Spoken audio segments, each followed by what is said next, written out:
Hi అండి, అందరికీ నమస్కారం. Welcome to Latha latest news. ఈరోజు మన వీడియో తెలుసుకోబోయేది ఏంటంటే ఎస్బీఐ కార్డ్ ఛార్జీలు అయితే పెంచేశారండి. 1000 దాటితే బాదుడే బాదుడు అని టైటిల్ని హైలైట్ చేసి ప్రచురం చేస్తున్నారు. ఇక వివరాల్లోకి వెళ్ళే ముందు అయితే వీడియోని ఫస్ట్ టైం చూస్తున్న వాళ్ళైతే ఒక చిన్న లైక్ చేసి సబ్స్క్రైబ్ చేసుకోండి. స్మాల్ రిక్వెస్ట్ అండి, ప్లీజ్ యాక్సెప్ట్ మై రిక్వెస్ట్. ఇక విషయంలోకి వచ్చినట్లయితే State Bank of India credit card యాజమాన్యులకు బిగ్ అలర్ట్ అని చెప్పవచ్చండి.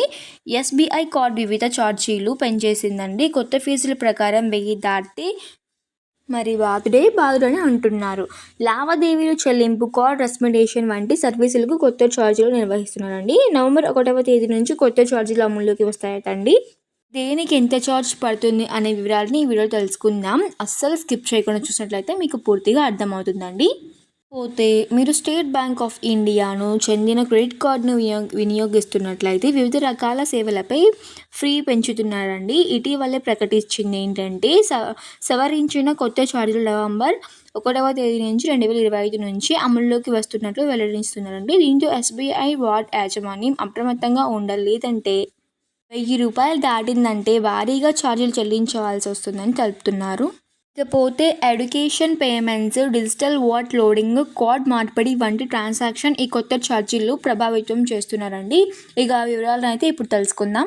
ఇక థర్డ్ పార్టీ యాప్లతో విద్యా చెల్లింపుల గురించి ఇప్పుడు చెప్తున్నానండి. క్రెడిట్, మొబిక్విక్, చెక్ వంటి థర్డ్ పార్టీ అప్లికేషన్స్లతో ఎడ్యుకేషన్ సంబంధిత చెల్లింపులు చేసినట్లయితే ఇకపై కొత్త ఛార్జీలు వస్తున్నాయండి. లావాదేవీలు మొత్తం 1% మేర ఛార్జీలు చెల్లించాల్సి ఉంటుందని ఎస్బీఐ కార్డ్ వెల్లడించిందండి. అయితే నేరుగా పాఠశాలలు, కళాశాలలు, విద్యాశాలను పిఏఎస్ ద్వారా నేరుగా పేమెంట్స్ చేస్తున్నట్లయితే వాటికి ఎలాంటి ఛార్జీలు ఉండవని స్పష్టం చేసిందండి. నార్మల్గా క్రెడిట్ కార్డ్ బ్యాంక్ కార్డ్ నుంచి కాకుండా పిఏఎస్ అంటే దాని ద్వారా మీరు అమౌంట్ అనేది క్రెడిట్ చేసుకున్నట్లయితే మీకు ఎలాంటి ఛార్జీలు ఉండవని చెప్తున్నారండి. ఇక వ్యాలెట్ లోడింగ్లో 1000 రూపాయలు దాటితే ఎటువంటి సమస్యలు ఉన్నాయో ఇప్పుడు చెప్తాను. వ్యాలెట్ లోడింగ్ 1000 రూపాయలు దాటితే ఇకపై బాదుడు. వ్యాలెట్ లోడింగ్ లావాదేవీలు 1000కి మించి చేసినట్లయితే 1% ట్రాన్సాక్షన్ అమౌంట్ ఫీ చెల్లించాల్సి వస్తుందండి. అంటే 1000 కంటే ఎక్కువగా మనం ట్రాన్సాక్షన్ చేసామనుకో 1% అంటే 1000 కంటే ఇంకొక శాతం అనేది మనం ఎక్స్ట్రా చెల్లించాల్సి ఉంటుందండి. ఎంపిక చేసిన మెథడ్ కోడ్స్ పరిధిలోని లావాదేవీలకు ఈ కొత్త ఛార్జీలు ఉంటాయని ఎస్బీఐ కార్డ్ పేర్కొంది.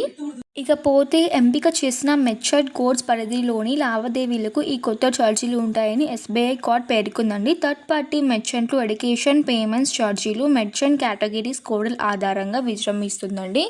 ఇకపోతే అవి ఎంసీసీ 8211, అలాగే 8220, 8251, అలాగే 8244, 49, 99గానే తెలుపుతుందండి. అంతకుమించి ఎక్స్ట్రా అయితే తెలపడం లేదు.